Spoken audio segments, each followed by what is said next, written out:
Dans un mouvement sempiternel, entre la représentation de soi et la représentation de l'autre, Yannick Lahens, auteur du XXIe siècle, nous présente son deuxième roman, sous le nom de La couleur de l'eau. Donnant forme à les formes en 30 chapitres courts, dans une atmosphère de violence, de senteur, de couleur, d'une population sans espoir aucun, vivant dans une Haïti de misère, de peur et de certitude.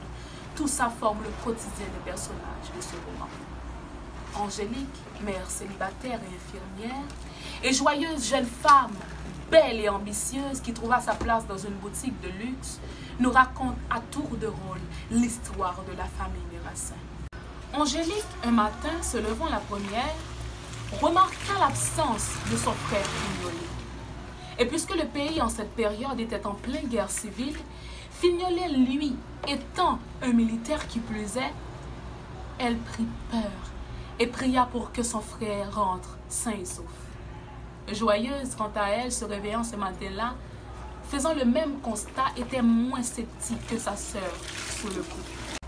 Joyeuse, curieuse qu'elle était, sortit fouiller dans les affaires de son frère et découvrit parmi ses chansons un papier sur lequel est inscrit le nom d'Ismouna, l'amoureux de Fignolet, un numéro inconnu et une arme à feu.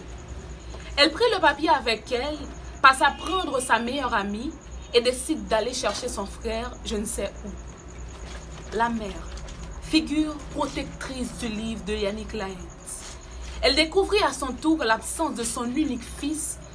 Croyant en ses lois, elle décide de leur faire confiance et se dire qu'ils vont ramener son fils à elle, sain et sauf.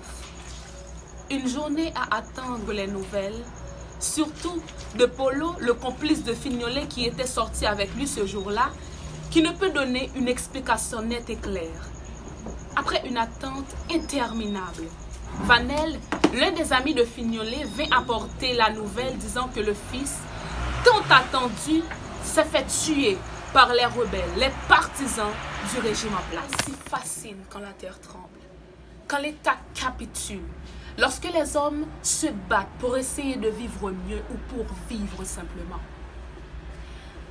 À la fin, Yannick nous montre subtilement qu'après la perte de cet être cher, Joyeuse décide de venger la mort de son frère. Mais trop tard, tout était déjà passé. Tout a malheureusement basculé dans la mort, la misère, le désespoir qui battra encore son aise en Haïti.